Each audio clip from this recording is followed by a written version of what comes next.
It was the very next day, as he sat contemplating his front lawn and wondering whether to part with the money to get the mower repaired, said cash to flow directly from that set aside for a small weekend fishing trip, or wait and rent a hay baler, when Mrs. Arbor came around the side of his house.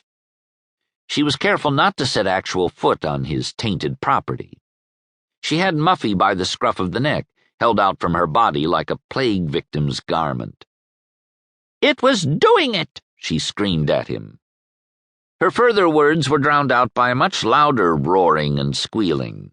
The city crew was trimming the trees on their street today, feeding branches through the wood chipper shredder. It made a noise like 100 banshees with indigestion, which normally set Krieger's teeth on edge. Now he smiled, put his hand to his ear, and shook his head. She continued to mouth her complaints. The shredder stopped. "Filthy," she was saying. "You can't deny it this time. I caught it in the very act. Horrible smelly things." "I wouldn't hold that cat if I were you," said Krieger. "It's got fleas, too." Her nostrils flared as she inhaled and swelled with outrage. The shredder started up again with a roar. Her words were swept away in a torrent of sound. Suddenly she darted over the curb and flung the struggling beast past the workman into the maw of the wood chipper. If the cat cried out, the sound was drowned in the squeaking of the machine. "Oh, my God!" cried the workman. "Stop it, Bill!" "What?" screamed Bill back. Krieger stood with his mouth open, too astonished even to protest. It was much too late, anyway. Mrs. Arbor glared over her shoulder at him in malignant triumph and scurried into her house, slamming the door.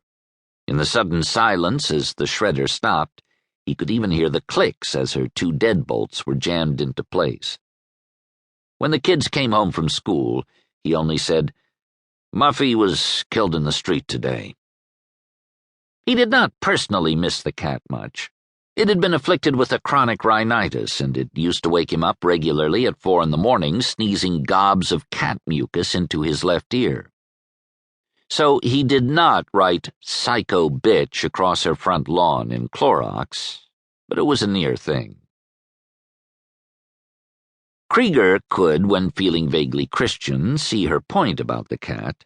It had been his animal. He could, he supposed, be construed as responsible for its end products. But the pigeons belonged to God, or the city, or the free air. Certainly not to him in any case. They wheeled and swooped in the upper air and nested in his eaves. Not in Mrs. Arbor's eaves, of course. She had screens across hers. He didn't even mind their gentle cooing and calling that drifted through the upstairs bedroom window on a warm summer's evening. They carried on their little pigeon lives, and he had no objection to sharing a bit of space with them, particularly as he never sat in the eaves himself.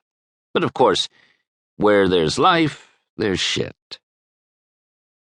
"Harboring those disease-carrying filthy things," was the way Mrs. Arbor put it. "Just look at the mess they're making on my driveway." And she called the Board of Health. This time the officer did come to Krieger's house. They had a long talk. Fortunately, the wife and kids were away, visiting her mother. His wife had a tendency to go paranoid at officialdom, dithering in fear, and he was glad he did not have to explain to her that the Board of Health had no power to send people to concentration camps. Krieger kept his temper, barely, until he had called the extermination company and discovered the charge for pigeon-proofing his abode to run close on $300, at his expense. By the time he hung up, the order from the Board of Health was clutched in a tight and damply wrinkled ball in his fist, and his eyes rolled whitely. He called Mrs. Arbor and explained the difficulty in parliamentary language. She reiterated her position. The tone of the discussion dropped to a new low. "Come on, lady," he cried. "Have a heart. I've been laid off for 2 months now. You don't live riotously on unemployment, believe me, not with a wife and 2 kids. I don't have that kind of money to throw away. We're up against the wall as it is."